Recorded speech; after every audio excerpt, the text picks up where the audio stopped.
जय श्री महाकाल। दोस्तों, यह कहानी 1923 के करीब की है। असम के एक छोटे से गांव मोरंग, जो अभी वर्तमान समय में मयांग के नाम से जाना जाता है, वहाँ पर एक ऋषि रहते थे। उनके 2 शिष्य थे। दोनों शिष्यों को ऋषि बराबर प्रेम किया करते थे। एक का नाम था सत्य और दूसरा का नाम था असत्य, लेकिन दोनों ही नाम के विपरीत थे। असत्य जो था वह सत्य की रास्ते पे चला करता था, और सत्य जो था वह असत्य के रास्ते पर चला करता था। एक दिन गुरु ने दोनों शिष्यों को बुलाया और उन्हें शिक्षा दीक्षा दी और बोले, आप अपने घर चले जाओ।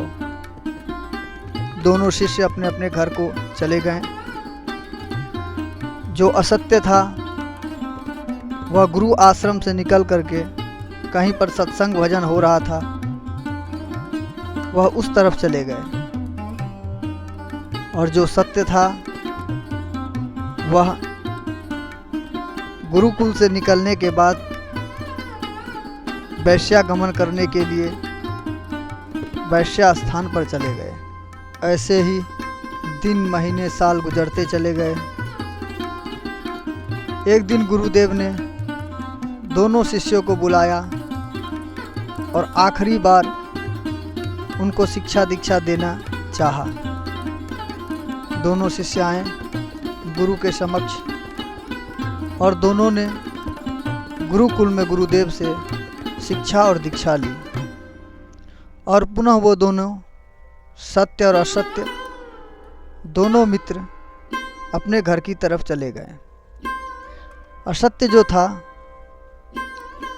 वह गुरुकुल से निकलने के बाद पुनः हरि भजन में किसी मंदिर में जाकर के बैठ गया, और सत्य जो था वह वैश्यागमन करने को चला गया। शाम हुई, दोनों अपने घर जाने को तैयार हुआ।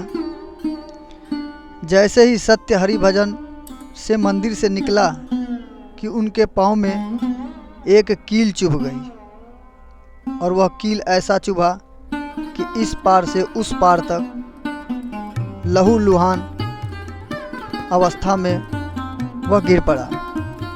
और वहीं जो उसका मित्र सत्य था वह वैश्यागमन करके निकल ही रहा था कि अचानक कुछ दूर चलने के बाद उसे एक धन का पोटली मिल गया। वह पोटली लेकर के हंसते हुए अपने घर की तरफ चला गया। सुबह हुई, दोनों ने गुरुदेव से मिलने की इच्छा जताई और गुरुदेव के पास में गया। तो जो असत्य था उससे रहा नहीं गया और वो कल की सारी घटना गुरुदेव को बता दी। गुरुदेव को बोला, जो गुरुदेव, मैं आपके यहाँ से प्रवचन सुनने के बाद सीधा या तो मंदिर में जाता हूँ या तो अपने घर में जाता हूँ।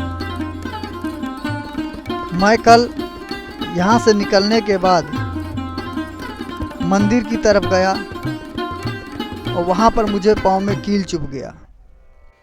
और असत्य आपके आश्रम से निकलने के बाद वैश्या के साथ गमन करने चला जाता है, और वह कल वैसे ही किया।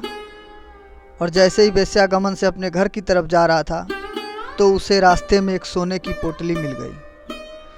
गुरुदेव, मुझे यह समझ में नहीं आया कि भगवान ऐसा क्यों करते हैं। जो सत्य के राह पे चलता है उसे बहुत सारी परेशानियां मिलती है, और जो असत्य के रास्ते पर चलता है उसे सुख और सुविधा मिलती है। थोड़े देर गुरुदेव मौन रहे और फिर उसके चेहरे की तरफ देख करके मुस्कुरा के बोले, बेटा, कल जो तुम्हें कील चुभी है, कल के दिन तुम्हारी मृत्यु थी, लेकिन सत्य और भगवान में निष्ठा रखने के कारण तुम्हें एक छोटी सी कील चुभी है और तुम्हारे प्राण बच गए। और यह जो सत्य है, इसे कल देश का राज्य मिलने वाला था, लेकिन इन्होंने अपने कर्म के द्वारा ऐसा कर्म बना लिया जो इन्हें राज्य के बदले एक छोटी सी पोटली मिली। शिष्य समझ गया कि गुरु हमें क्या समझाना चाह रहे थे। शिष्य मुस्कुराते हुए गुरु को दंडवत प्रणाम किए और अपने घर के तरफ चले गए। दोस्तों, इस कहानी से हमें यह शिक्षा मिलती है कि चाहे जीवन में कैसी भी परिस्थिति हो, हमें सत्य की राह कभी नहीं त्यागना चाहिए। असत्य की राह क्षण भंगुर सुख की तरह होती है, लेकिन उसका अंत बहुत ही भयानक होता है। इसीलिए सत्य की राह पर चले और अपने आस पड़ोस के लोगों को भी यह शिक्षा दें। मिलेंगे नेक्स्ट वीडियो में, तब तक के लिए बाय बाय, टेक केयर।